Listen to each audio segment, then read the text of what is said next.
Ze staan met ijzeren pijpen, stokken. Alle harde dingen die op knuppels lijken hebben ze op straat gevonden. Lopen ze gewoon mee te patrouilleren. En alles wat ze niet bevalt.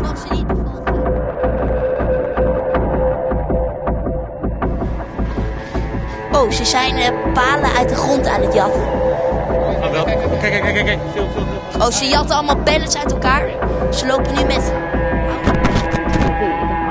Amsterdam. Israel said that Israeli supporters were attacked in a very violent incident as they left the ground. Alleen ze trekken de stad in. En ze lijken niet bang. Oké, de ME komt er nu uit met schild en stok. Wat ze niet beseffen is, Tel Aviv heeft ook schild en stok. En geen schild, maar menselijk schild. Amsterdam had been bracing for violence ahead of the match, but when it came, its scale and nature were shocking. Police said men on scooters hunted down Israeli football supporters to beat them. I'm sure at this point you've seen the now viral video of the Dutch teenage journalist who was filming the Israeli football hooligans as they were chasing people down the street here with makeshift weapons like metal poles from construction sites and other things like that. But the most stunning part of that video is when that young journalist was approached by one of the hooligans who was threatening him to stop filming for his own safety.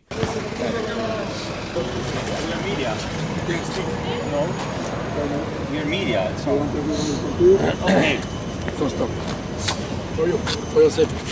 Can you imagine the arrogance, the hubris, the nerve to go to a foreign country, commit crimes on the streets, then approach the people trying to document it and threaten them to stop filming? If there's anything that sums up the mentality of a Zionist, it's this. But they do this because they know they're being protected. Like you saw that article that came out in Jerusalem Post a few days before they arrived to Amsterdam. The article was announcing publicly that these Israeli football hooligans are going to be accompanied by Mossad agents. I love the just in case in the article. Just in case something pops up, you know exactly what's going to happen. Like a lot of these guys that went are ex-soldiers, if not all of them. Just look at them. Just look at them.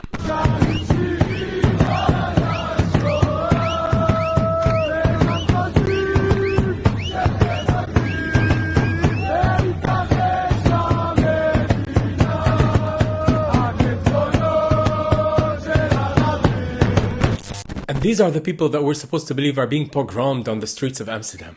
What a joke. But these thugs act like this not only because they know they are being protected by their own state, but they know fully well that their crimes are going to be covered up by the mainstream media and the political elite of other countries as well. Other Western countries. Like, did you see that press conference where the mayor of Amsterdam was fielding questions from reporters about what happened? Parroting Israeli talking points. And she was almost like it was orchestrated with all the media there. Like they were doing this dance back and forth where they were adding to this narrative that led to the fear that Israelis are living under. We were really afraid to come to the airport. We didn't use taxis. So we took a taxi, we went directly to the hotel. We didn't use taxis. We took a taxi. Like at some point, the mayor, she's talking about how horrified she is about the rise of anti-Semitism. And then the reporter gave her a follow-up point saying, oh, and Jewish people are afraid to leave their houses and wear any identifying And she was like, oh, yeah, I heard about this. I heard. Oh my God, that's terrible.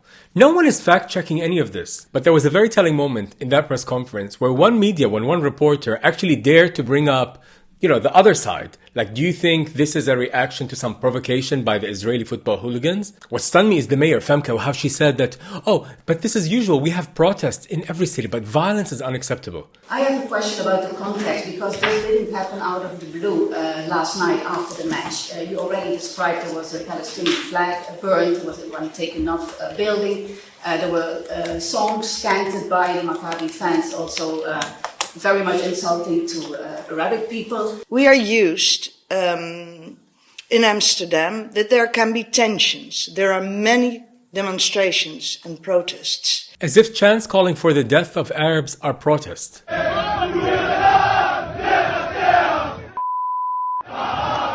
Chants that literally say school is out in Gaza because there are no more children left there, as if that is protest. And by the way, while they're chanting, the police is sitting on the side doing nothing. Just almost protecting them. Not almost, actually protecting them. Er is geen politie, dus ik weet niet precies. Het is nogal een heel gespannen sfeertje.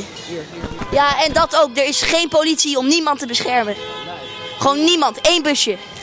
And by the way, completely ignoring how this whole thing started with the Moroccan taxi driver being attacked by these hooligans, brutally assaulted. By the way, if you look up any video or any picture of him online, it's been removed. Magically disappeared. We just drove to a remote location in Amsterdam where we met with the anonymous cab driver that was attacked on Wednesday evening by a Maccabi hooligan. He has declined the opportunity to do a formal interview as he is afraid of Israeli reprisals. He has been receiving numerous death threats over the past few days, and the police has declined him an opportunity to file a formal complaint.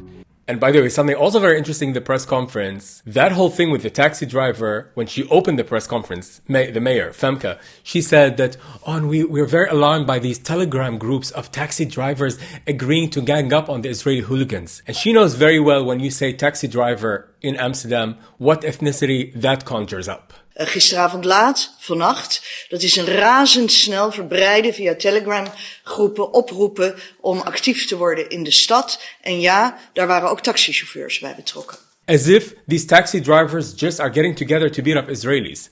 These taxi drivers are trying to protect the taxi driver who was assaulted by the Israeli hooligans. Again, no context, refusing to see any context. But what about the provocation that happened before? What do you think of that? There is no excuse for what happened last night. And then... No excuses. She nipped it in the bud. Like, no, this point cannot be discussed any further. Like, drop it. Shifting the attention back to the victims of anti-Semitic attacks. The victims in need of rescuing. Because Netanyahu, by the way, sent 2 planes to rescue these victims of anti-Semitism, the hooligans. The Israeli military says it's preparing to immediately deploy a rescue mission to the Netherlands after violence broke out. Do you know these victims who were afraid of being pogromed on the streets of Amsterdam? The second they landed in Ben Gurion in Tel Aviv, they were talking about schools out in Gaza because no more children left.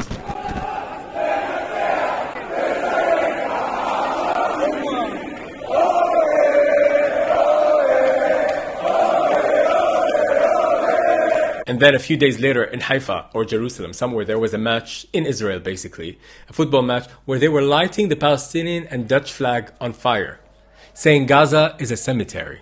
I mean, what else is there to say about these people who keep telling you every day what they are with their actions? Every day they're showing you, and people are refusing to see. Well, not all people, the political elite and mainstream media, because people see. Also the shamelessness to bring up the Holocaust and the pogroms, which were horrible crimes. Like Anne Frank would be turning in her grave. Like, how dare you bring up real victims of suffering, comparing them to these football hooligans. We hide in the hotels. They jumped on us. They beat them. They do horrible things. Really. Sure, Jan. But by the way, when you think about those aggressive, violent hooligans, which represent the Zionist mentality, since they're born, they're raised with the idea that everyone around the world wants to kill you. Imagine you're being told that ever since you're born. Sorry, we're going to put on the empathy hat for a second. Because really, like, what other choice do they have but to turn out this way? If you believe everywhere you go, people are trying to kill you, of course you're going to start attacking. Preemptively. We know many of them are soldiers or ex-soldiers in Gaza right now. I also tried to explain this to the police. I said, look, if somebody just came back from Gaza and just came back from killing a lot of people, you don't expect them to behave normally in your city. But what's interesting about Zionists specifically is not only do they attack, when they're confronted, they act like victims. We hide in the hotels until it was safe to go outside. It's almost like covert narcissists, because covert narcissists are very different than the grandiose narcissists, who just own their shit. Now, covert narcissists will always act like victims. By the way, speaking of narcissists, there's a doctor here, Dr. Carter, on YouTube. He has a channel called Surviving Narcissism. He said a couple of things that really stuck with me when thinking about Zionists. And I decided to lip sync to him. We're going to talk today about the covert narcissist gaslighting strategy, and I think it's so important that we go into this topic and continue to try to understand covert narcissism, because these are individuals that can sneak up on you, and you don't really realize how toxic they are until you've been pulled way into their confidences. They actually pride themselves in the ability to disguise what their negatives are or what their pathology might be, as they let you know, well, if there's a problem here, that can't possibly be me, it must be you. And what I want to do today is I want to kind of walk you through part of the strategy that they'll use. It's a progression in how they will eventually get to you and get you to thinking negatively about who you are so that they can have that control over you. It's very nefarious in the way that they think. So if we're going to use this analogy of being in a relationship with a narcissist, the person who's at the receiving end of this narcissistic, covert narcissistic behavior by the Zionists are the Europeans who are constantly being reminded of the crimes from the Holocaust, which were real crimes, of course. And that makes Europeans freeze. That shuts down their system. Like, oh, we must be doing something wrong because we did something wrong before. And the irony is that through that, the Zionists convince the Europeans and also Americans to support the Holocaust that they are doing on Palestinians. Because they're blinding them with guilt. They just make their whole system freeze.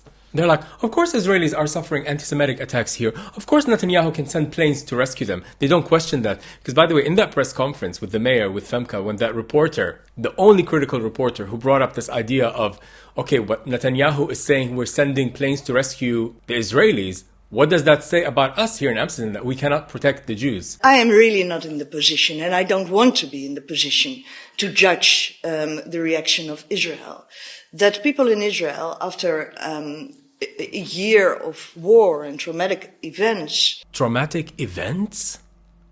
It's a whole year of them genociding the Palestinians. These are not traumatic events, these are crimes done by them. But when you see the way the political elite and most mainstream media support Israel, almost on cue, they know what to do, they know what to say, they don't need prompting. They just defend Israel. You start to understand the important role propaganda and propagandists play in supporting and manufacturing consent. Like when Israel is committing crimes, they just know not to show up. They're nowhere to be found. Ze hadden van die bouwvakkerspalen uit de grond gehaald en die op andere mensen gegooid en op die politiebussen. We zijn weer eens zoals altijd de enige media die er is. But there's a silver lining here, because when you think back to the Holocaust, especially during the Nuremberg war crime trials, media, who were propagandists on behalf of the Nazi regime, were also put on trial. So one day, all these mainstream media and all these people who are manufacturing consent for Israel, they're also going to be put on trial. Which is why we have to keep documenting all this. Not only Israeli crimes, but how people cover up for Israeli crimes. Your day's coming, babes. Oh, yes, honey. Like if you see that clip that was used by all the mainstream media in the West of how Israeli football fans were being attacked by citizens here in Holland. They used this one clip, which was filmed very close to Central Station. But actually that clip was of Israeli hooligans attacking a Dutch man, which was filmed by a photographer. And she even put out a tweet saying, "Stop using my video dishonestly."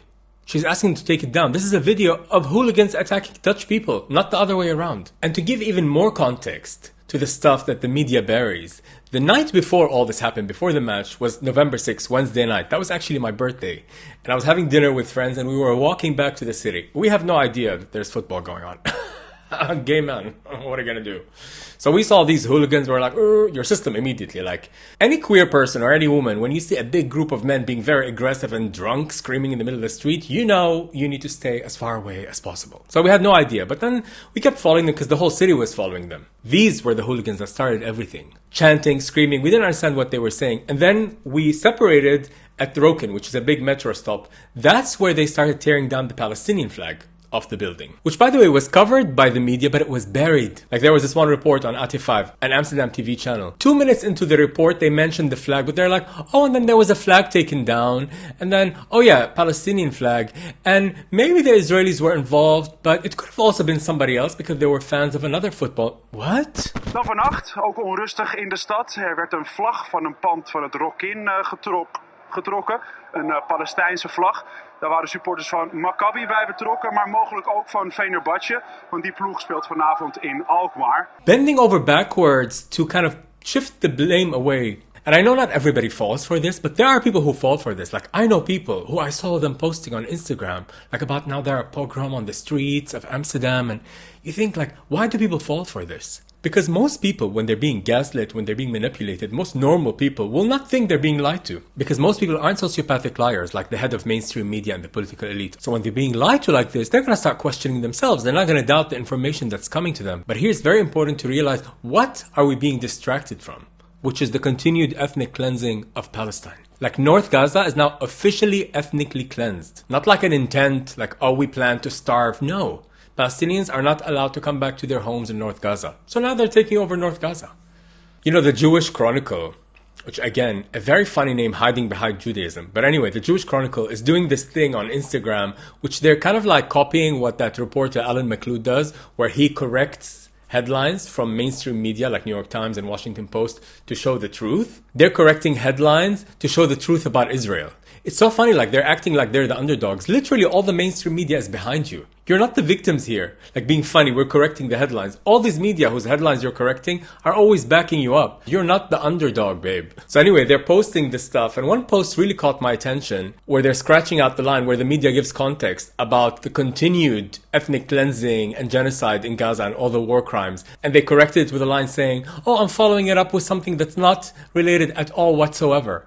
What do you mean it's not related whatsoever? Why do you think all these people around the world are upset with Israelis? Like, it's so ridiculous what alternate universe these people live in. But that's what you have to do. In order to believe in Zionism or support Zionism, you need to lie, whether to yourself or other people or both. So what we have to do is keep shifting the attention back to the truth. And as somebody from Amsterdam, let it be known that even though our authorities, our media, and our politicians follow the Zionist playbook, the people stand with Palestine.